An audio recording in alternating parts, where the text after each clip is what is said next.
Our speaker today is Jeromy Risner. Jeromy is Director of Pre-Sales Engineering at Verizon and is a maintenance and reliability professional whose career spans all aspects of maintenance, from turning wrenches to implementing mechanical integrity and reliability programs. He holds several PDM certifications as a former practitioner and has implemented and formally taught vibration analysis, laser shaft alignment, and maintenance best practices across many industry verticals, including chemical and general manufacturing, mining, oil and gas, and food and beverages. All right, you're here for AI in MRO, how to prevent stockouts and prioritize critical spare parts for maximum uptime. Jeromy, take it away. All right, thank you, Robin. Let me go ahead and share my screen. Okay, so thanks for that introduction, and I realize everybody's time is valuable, so I do thank you for taking time out to spend it with us here for the next hour. As Robin said, I'm Jeromy Risner. She gave you my background, so I'll just add a little bit of color. I'm from North Georgia. I enjoy mountain biking, and I enjoy working with our customers to help find, establish, and define business cases around MRO inventory optimization. So with that in mind, I'm going to tell you a little bit about who Verizon is. We're going to talk about the typical challenges in optimizing MRO inventory and what the typical approaches are, what we typically see, and that's going to build the case for AI. So that's kind of the journey that we're going on here. And then we're going to talk about a typical client experience, or what their kind of business case and journey looks like when you can solve the problem of optimizing and understanding MRO inventory. Then we'll hopefully have time for Q&A and then do a little bit of wrap up. So who is Verizon? So Verizon is an AI software company whose sole focus and purpose is understanding and optimizing MRO inventory. And I say understanding for a very specific reason. We have a large language model that's been trained on over 40 some odd million unique SKUs. So it understands materials better than the human eye would. We're going to talk about that in a little bit. But the solution, generally speaking, we do a routine data pull, and we ingest data from the system of record. And by that, I mean it could be SAP, obviously eMaint, but whatever ERP or EAM, wherever the system of record is for running and managing a business. So we're not trying to replace that. We ride shotgun. So our software solution takes data from eMaint, transforms and understands it to make recommendations for criticality, for stocking strategies, to optimize your inventory. So to reduce excess, to reduce waste, to right size your inventory. Right sizing also means increasing stock where it makes sense. And we're going to talk about what that kind of looks like in just a minute. But the other use cases our solution provides, you'll see a couple down there, like material search and discovery, the one in the middle, spare parts sharing and transferring, and then the one on the far end, network modeling.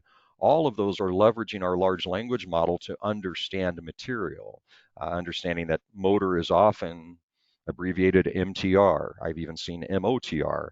1.5 can be 1.5. It could be 1-1/2, and it could be 3 halves, especially in piping and valves. You'll see it used there often. But for the large language model to understand all of that makes finding your materials quick and easy, and it also unlocks opportunity to further transfer, share, network across a region within an organization their materials. So it really, at the heart of it, it is about optimizing, setting the right stocking strategy, but it also coincidentally unlocks a lot of other value and use cases. So that's who we are. We kind of sit, again, writing shotgun to eMaint or the ERP, and then you make action. You take actions within Verison that will then feed back into eMate to set those right stocking policies and update other things as well. So that's kind of who we are at a high level and the challenges that we're designed to solve. So again, just to be very clear about roles and responsibilities, where eMate has your materials master, your asset master, your maintenance strategies, all those things, and you reorder materials and you cut purchase recs that become POs that get issued and you do receipts. So that's your system of record, whereas Verison's complementing that by analyzing your historical usage, analyzing lead times, understanding variation in those things, and then minimizing risk and making basically just pick on the stocking level recommendations for a minute, as well as criticality and other things, and then you can action those and push those updates back to eMate. So hopefully that's very clear. It's designed to run in parallel or shotgun, if you will. So what are the typical challenges? And why is Verison focused on specifically MRO versus raw materials or aftermarket materials or things of that nature? There are unique challenges in MRO inventory. But before we explore that too deeply, I like to pick on a car. I'm a car guy, motorcycles, cars, anything with wheels. I just enjoy it. Um, but it's also something anybody can relate to. Most people can relate to. Most people have had a car, at least they've ridden in one, if they haven't had one. So I think most people can relate. When I say spare part and you're thinking of a car, what's the first thing you think of? Typically, spare tire, right? When we say spare part, maybe a fuse or something of that nature, but 90% or more of people, when I ask this question, are going to say spare tire, right? So my next question is why? Why do we stock a spare tire in our car? Unless you have run flats, but I'm not that fancy yet. So why do most cars have a spare tire? You could say, well, because it's critical, and I wouldn't disagree, but I would make the argument that isn't a fuel pump critical? We don't typically carry a spare one of those. I might argue that let's take something big, very expensive, like a transmission. Is that critical? Well, we can't run without it, right? So when we talk to maintenance, and remember that's my world, we talk to maintenance and reliability, and we'd say, well, this is critical, we need to stock it. I'd say, do we? I don't want to put a spare transmission in my car, and that's my warehouse, by the way, is the trunk where that spare tire's sitting.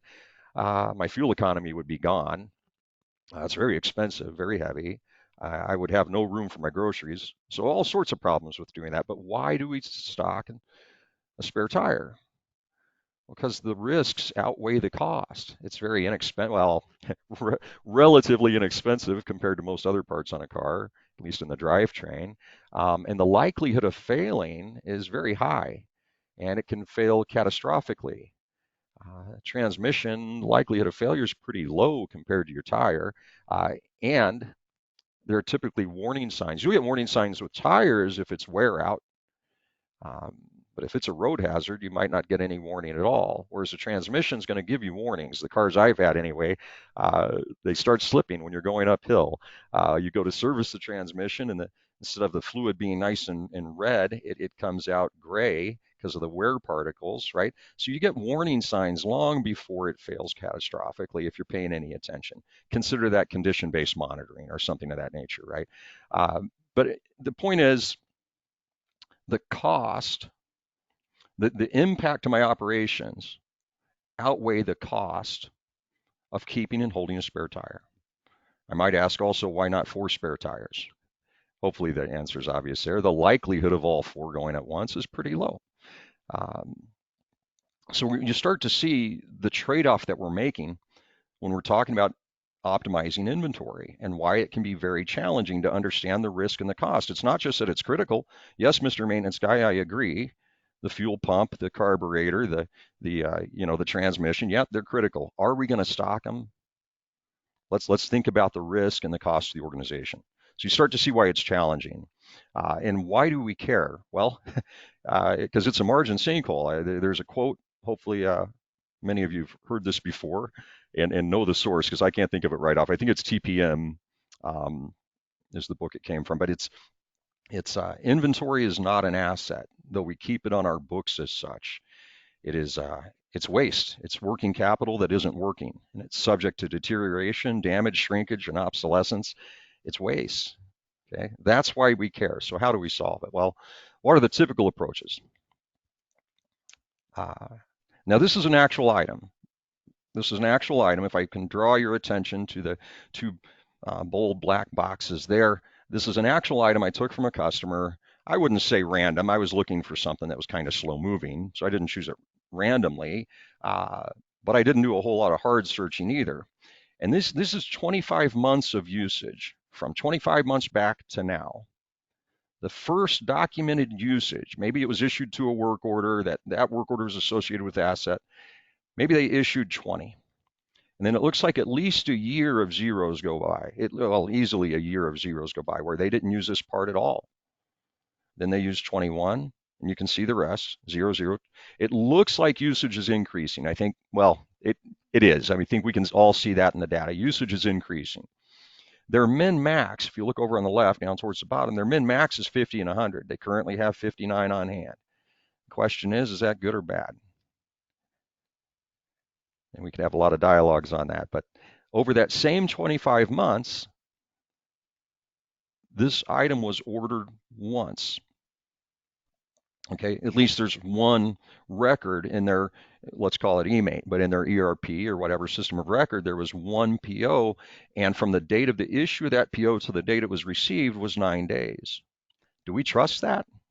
I don't. One point does not a trend make. I don't know if that's a real saying, but we can use it, right? Uh, 1 point does not make a trend. So we don't know if that's reliable. We don't know. The question is this good or bad? So how do we calculate the minimum or the ROP?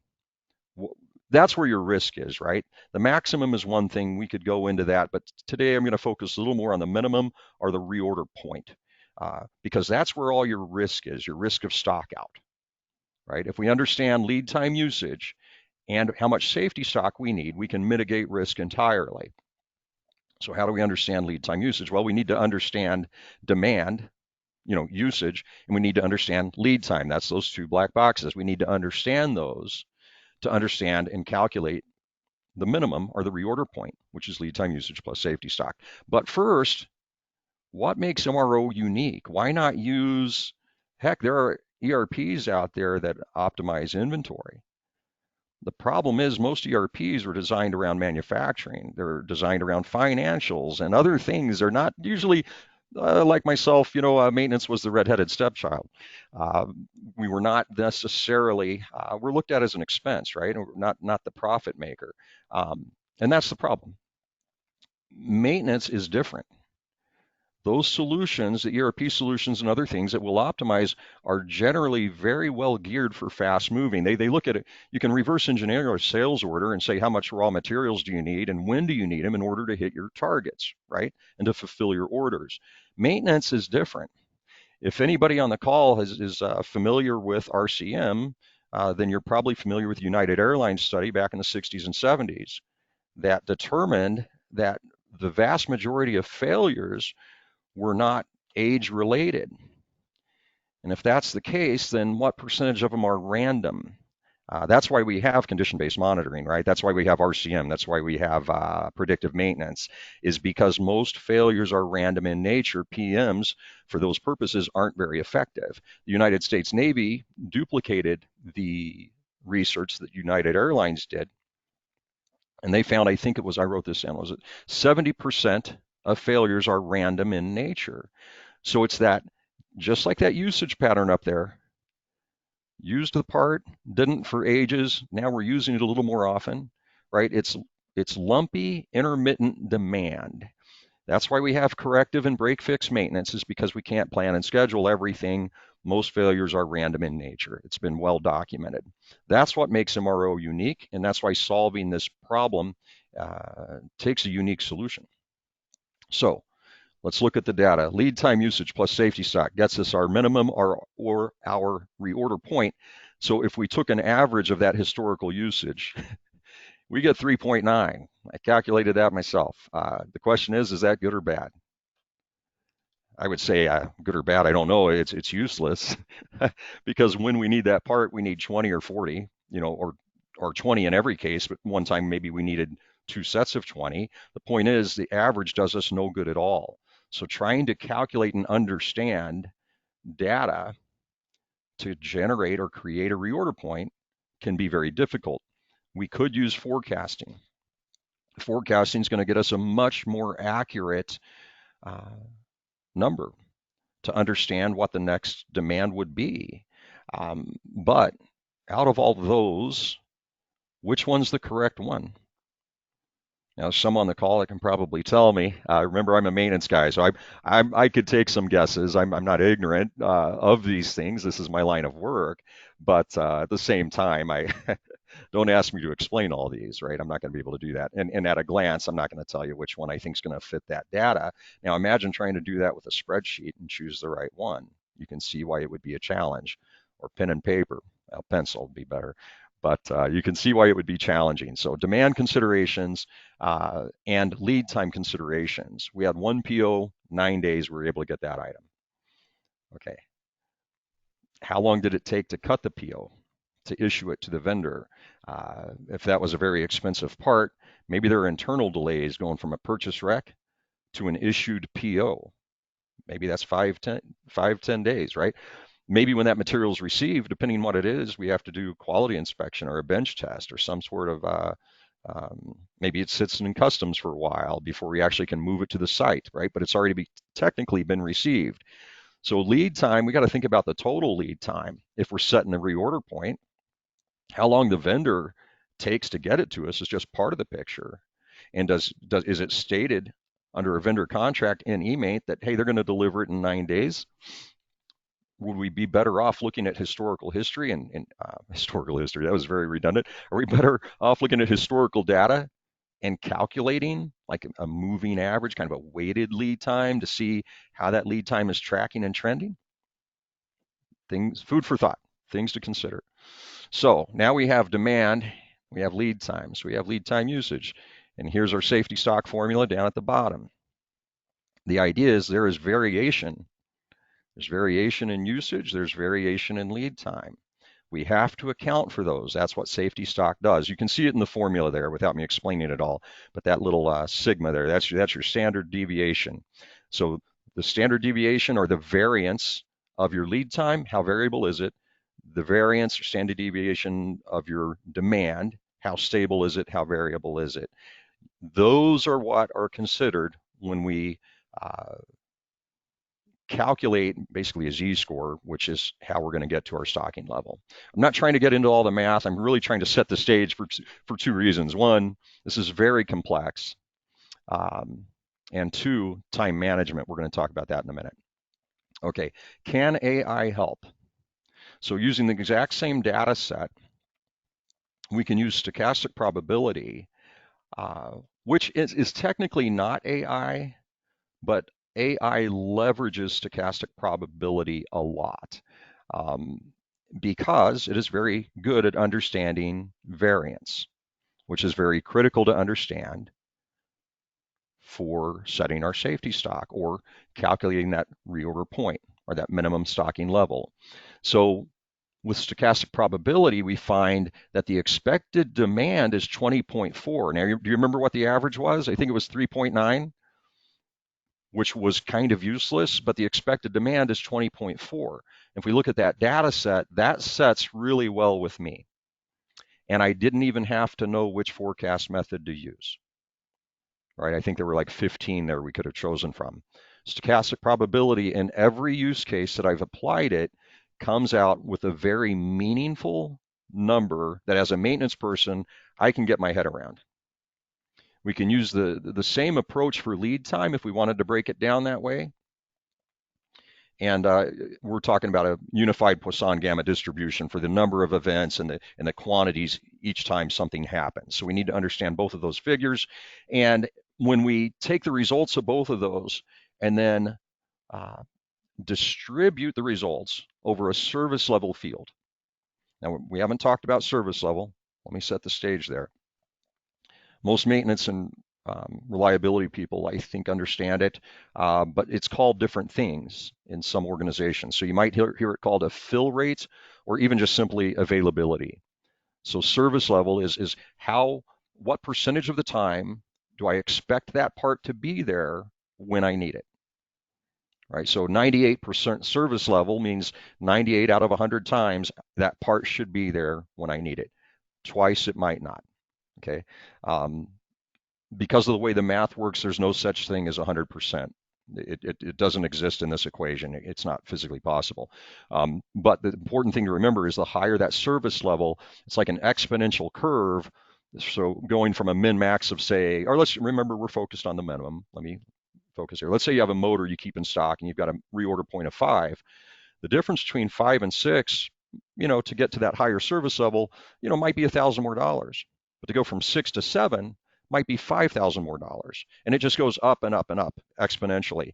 And that's why it's very important to understand that there's no such thing as 100, and 99 can be extremely expensive to your company. So realistically, something that's critical, 98% service level is a pretty good number. 95% for those that are, really important but not quite critical. So these values are plotted over a service level field at those different service level numbers, 95, 96, 97, et cetera, and then says, okay, to correlate, in this case, 95% service level for this item, to correlate with that service level, you're going to have an ROP of 32. That accounts for all the variability, all that erratic usage, and the very lacking data in receipts. AI is recommending a min-max of 32 and 40. Now, if you remember, we had 50 and 100. If that lead time is really 9 days, we never needed 50. That reorder point is way too high. 32 and 40, that starts to sit pretty well with me. So you start to see how AI starts solving this problem for us, and it does it in an instant. Now,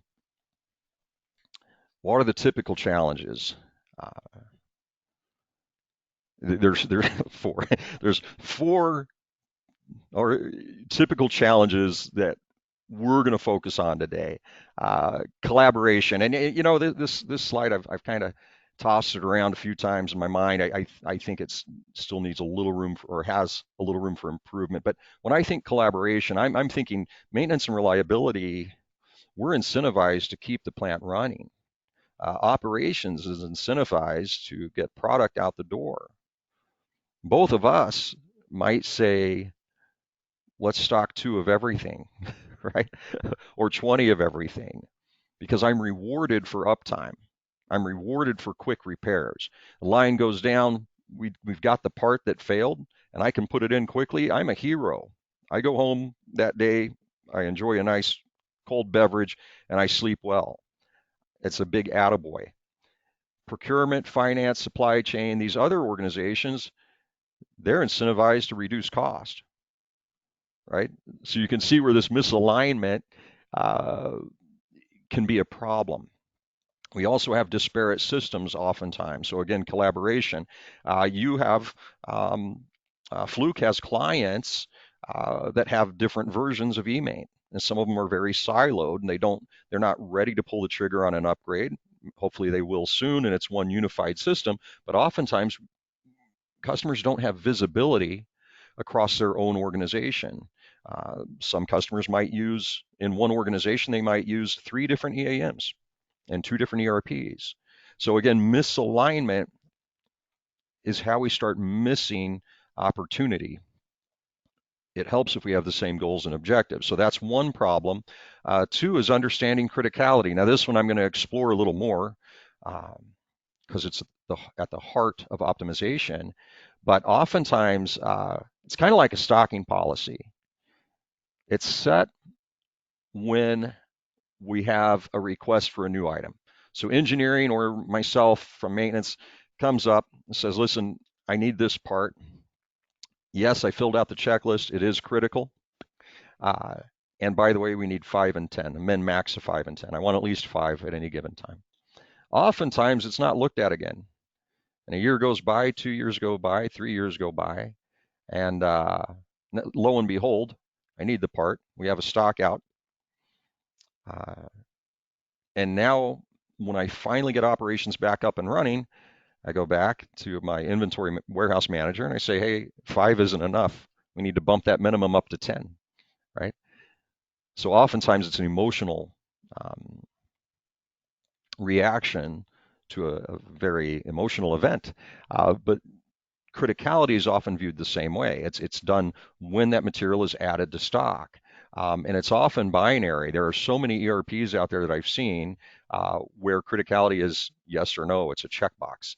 It doesn't give you the granularity you need. And when I've gone into customers and assessed their tens of thousands or hundreds of thousands of materials, I find that 70% roughly of their MRO inventory is flagged critical,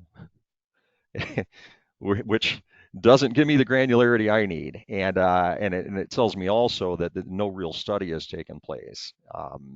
This is input from maintenance, reliability, and engineering, not necessarily an objective uh, assessment of what is critical and what isn't, and how things should be stocked.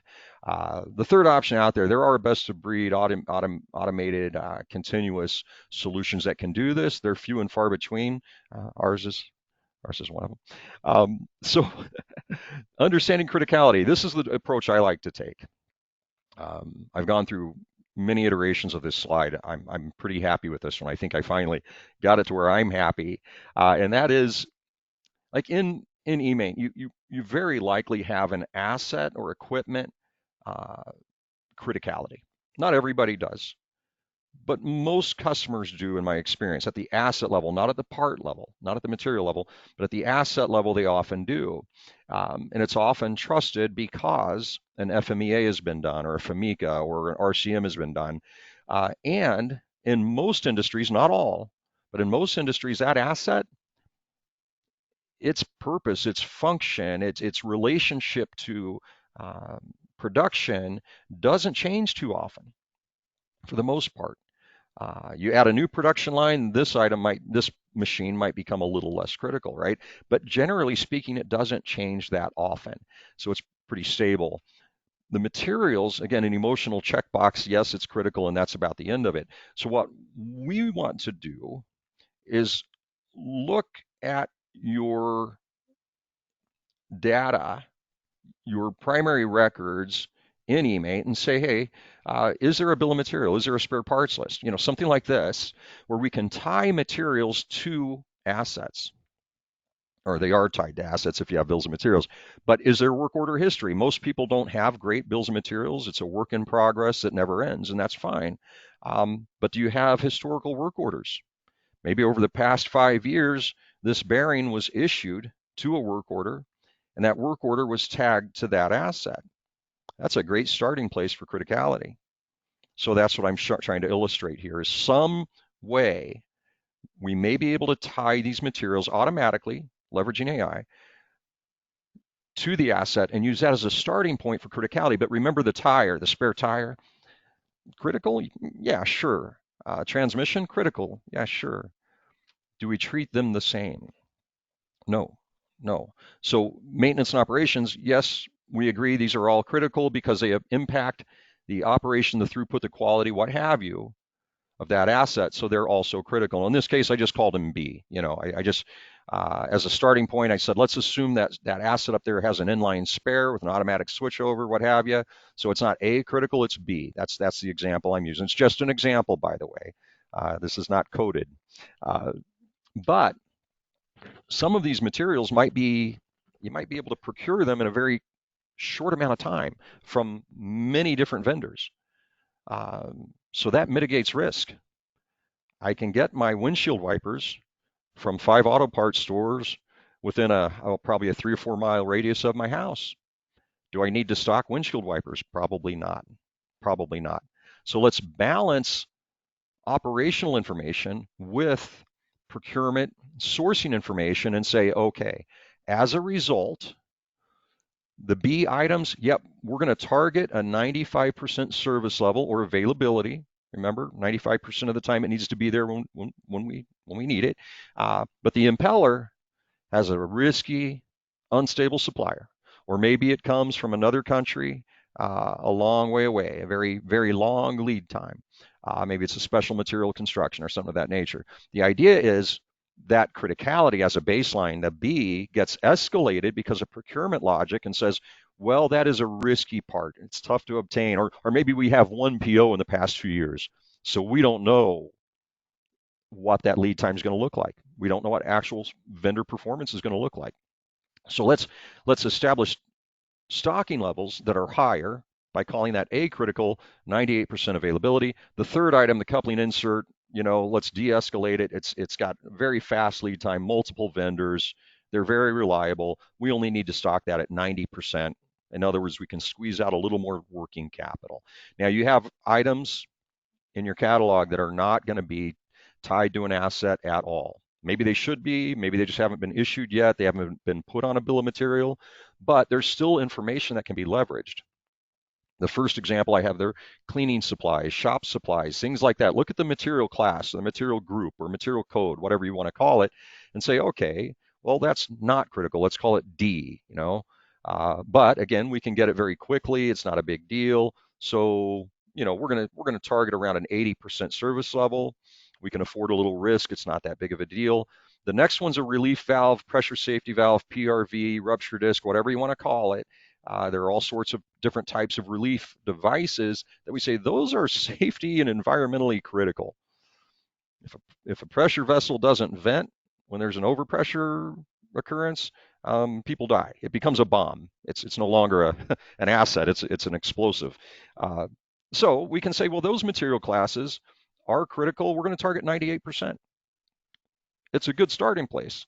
And that's my point, is there needs to be logic in place, not a checkbox on a little form that's never reevaluated.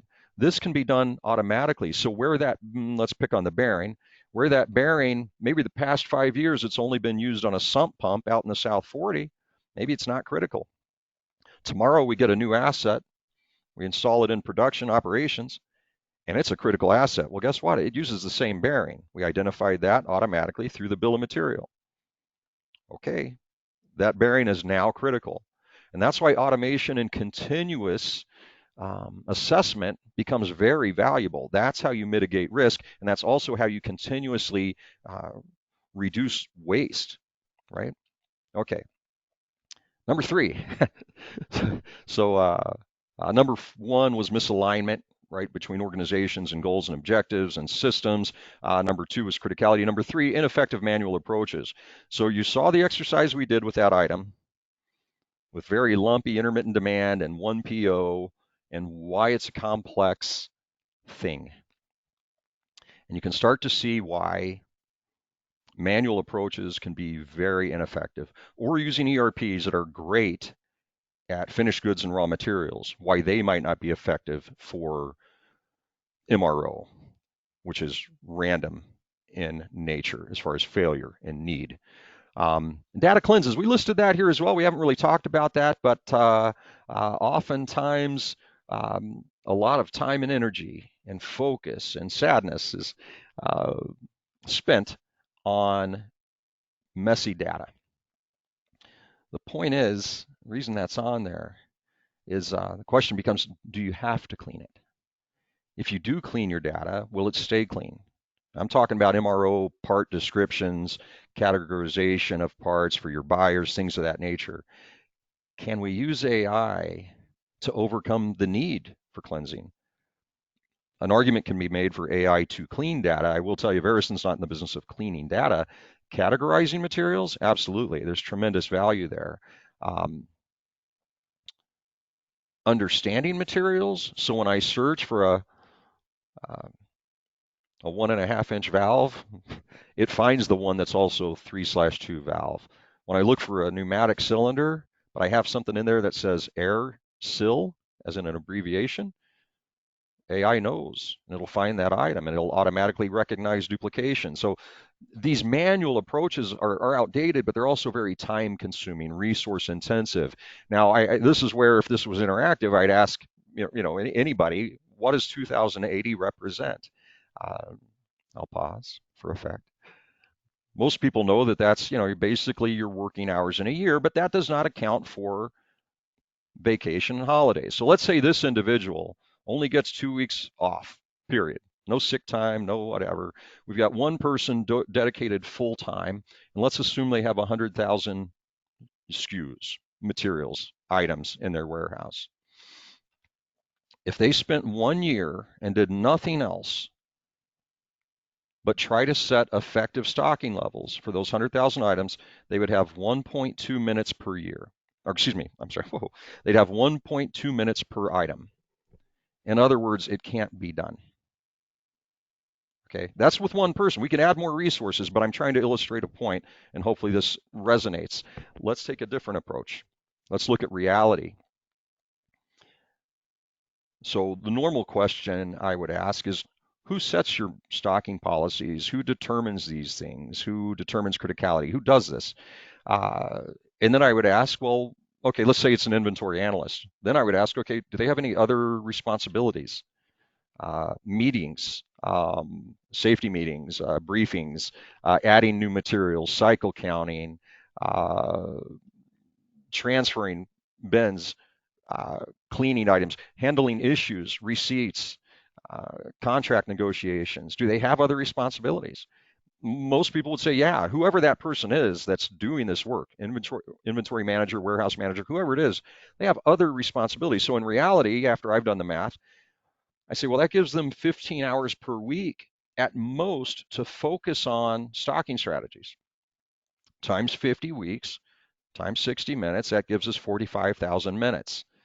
Divide that by 100,000 items, you really only have about 27 seconds per item. That's almost enough time to look at the next item before you have to go to the next screen. By the time you realize that, oh, that's an air cylinder, well, now you're out of time. You start to see why manual approaches become very ineffective. Now, I flipped that script. I flipped it. I did the exact opposite. I said, well, no, I'm going to have a target time. I'm going to spend 20 minutes on each part. I think I think with my system configured the way it is, and I know my materials really well, I think I can spend 20 minutes and know if that's a good stocking policy. If I did that, it would take 2 million minutes to get through 100,000 items. Divided by 45,000 from the previous exercise, available minutes per year, it would take 44 years to get through all 100,000 items. Hopefully I'm driving a point home. And that's the need for automation, right? There's another consideration, a fourth consideration. I have had clients with a few thousand SKUs. I've had a few clients, I leave the names out of it, with over 1 million. I actually had one with over 3 million unique materials in their catalog. Um, I have had plenty of customers and clients over the years that say, listen, if I've got my min maxes right, we're done. You can walk away. We're good, right? And I say, well, no. Do you mean to tell me that your usage a year from now or your lead time 3 years from now is going to be the same? So once you've assessed all those materials, you're not done. You're not even, a year goes by, the question becomes, are you even sourcing them from the same vendor? Because one vendor might have been 2 weeks lead time, the next one might be 2 months. Uh, has usage increased? Has the install base changed in your facility? Maybe that bearing was used on the sump pump, but now it's used on 50 different pumps throughout our facility. Business is not static. I have some customers that think of mining, think of anybody related to commodities in their operations, any kind of commodity, oil and gas, mining, there's plenty that, hey, when the price is right, they're selling all the ore they can get out of the earth, right? When the prices are low, they ramp down production. Business is not static. Demand is not static. Operational context is not static. And lead times and supplier performance and where we're sourcing things is certainly not static. The idea is if you don't automate, you can't solve the problem. And that's where we start to bring in the case for AI in MRO. Now, these are some of the AI solutions or technologies or techniques that Verison is leveraging. So the material graph is the core of our platform. I mentioned earlier, there it is, 51 million. So about 51 million unique MRO materials that this model, this material graph has been trained on. This is the heart of our large language model. This is what makes that model work. And over $9 billion worth of transactions.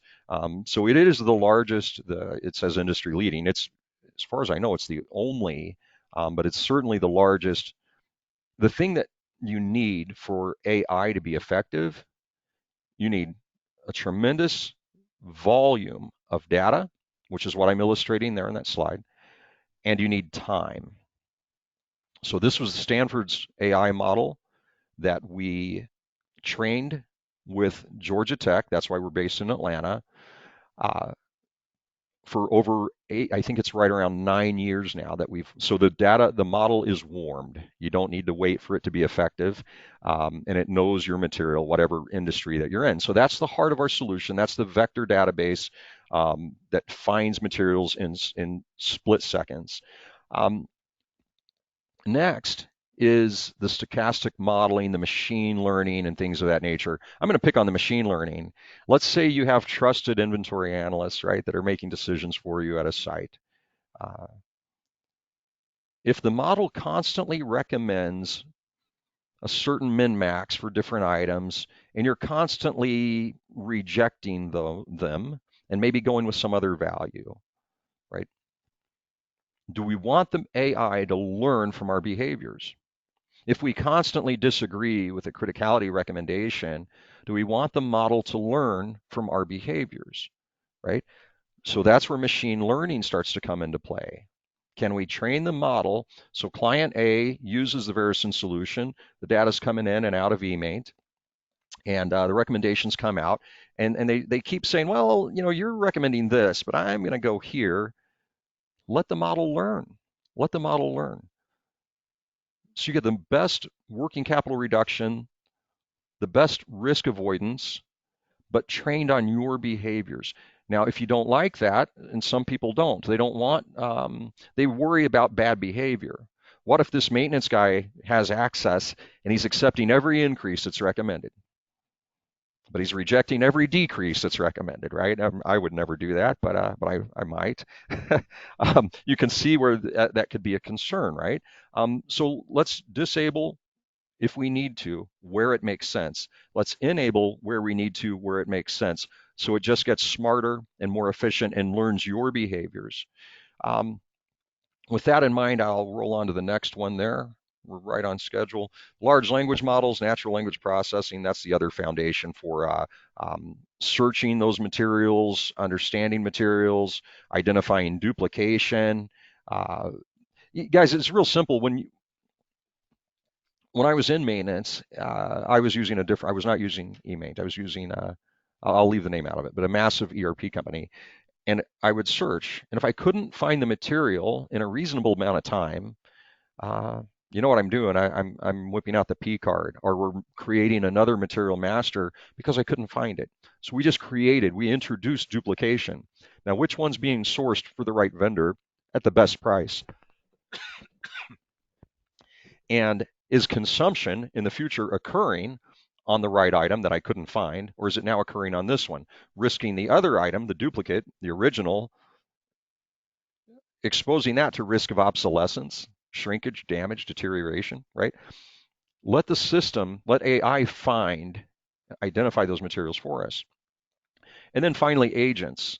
So explainability. So when Verison makes a recommendation, the solution makes a recommendation, tell me in everyday English and common layman terms why I should agree with this. And it'll tell you. So explainability, material spend and categorization, right? Again, like I said, we're not focused on cleansing material, but categorizing, sure.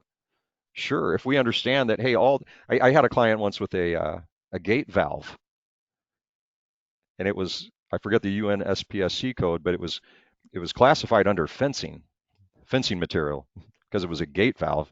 It's a valve, right? So effective categorization, now it's going to the right buyer, now it's going to the right sourcing, right? So multiply that by 100,000 SKUs, and that's what I mean by dirty data. Let AI clean that for us, okay? And then additional agents, I won't go into today, but the sky's the limit when you're specifically focused on AI. With that in mind, I'm going to wrap up with a customer journey. So what happens if you can identify and solve the problems around MRO inventory optimization? This client, obviously uh, a big company, but globally across their organization, they had $447 million in starting inventory value. Uh, Onboarding Verison takes, roughly around 2 months to see value, to go live and have it turned on, about 2 months.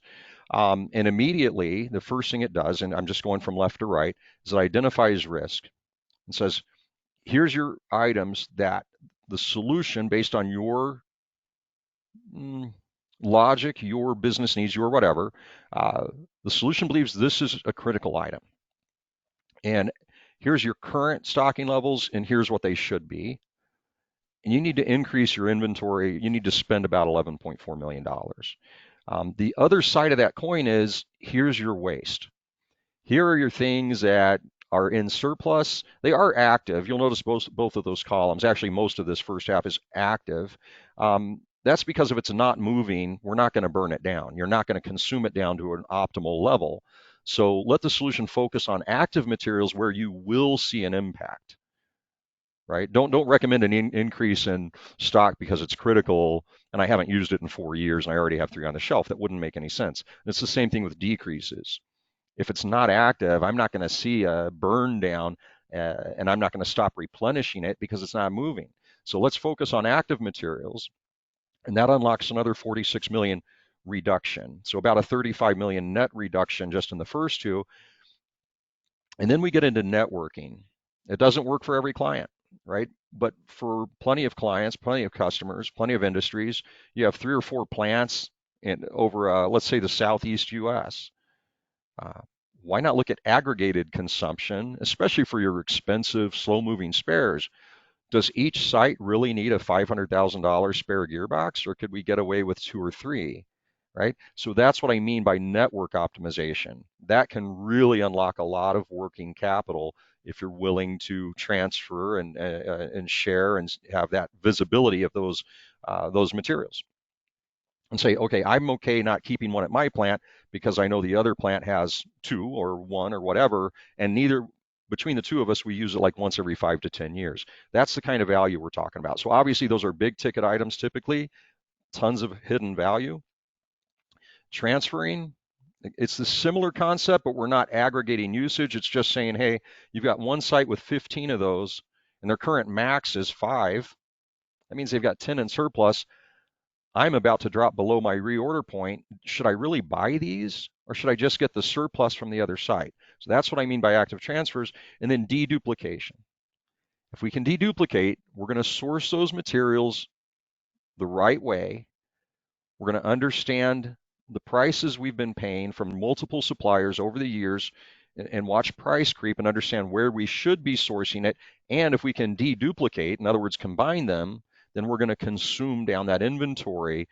Whereas, remember the example I spoke of, when you can't find that item and you create a new catalog item, the other one tends to collect dust because somebody couldn't find it for a reason. They're still not going to find it. So let AI find it. You can consolidate that usage and see even more reduction. Now, the idea is, again, business is not static, neither should be optimization. So after a year, these are what their targets are. This is what they're anticipating hitting for their overall inventory value. And then again, we continue on that in the 1 to 3 year journey, but also starting to understand dead stock. Now, when I say dead stock, there is truly dead. That reminds me of the Princess Bride, but but this is mostly dead. It's where it's the item. You might have an inventory item that at my plant it hasn't been used in 3, 4, 5 years, but at sister sites within the region, maybe they're buying one of those things every year, right? So it's dead here, but it's very active somewhere else. The solution will give you those insights even if the descriptions don't exactly match, even if the SKUs don't match because they weren't cataloged the same. That's okay. Let AI, let the large language model understand that, hey, these are probably the same. Do you want to consider transferring this? Do you want to confirm that they are the same? If so, let's transfer it. Guys, that's the client journey. That's our goal. That's what we're trying to solve. Not trying. That's what we solve. That's what we're trying to get um, customers, industry to adopt and adapt so they can really see the value and improve their profit margin. So remember this, business is not static, neither should be optimization. And then I'll end this on a quote as well that I used earlier. Uh, Inventory is not an asset, though we keep it on our books as such. It's waste. It's working capital that isn't working, and it's subject to deterioration, damage, and obsolescence and shrinkage, and you name it. So let's solve the problem. Anyway, I sincerely appreciate everybody's time. It looks like we're wrapping up right on time. I know your time is valuable. I'm going to leave it on this screen for a moment as I turn it to Robin to help facilitate any Q&A. Jeromy, great. We do have some questions. So I will just do some rapid fire questions for you in the 7 minutes that we have left. Okay, sounds good. All right. First question I have is, the biggest challenge in the mining industry is slow moving items stock are very high due to mismatch in stock levels versus anticipated consumption. Will AI give a solution for this?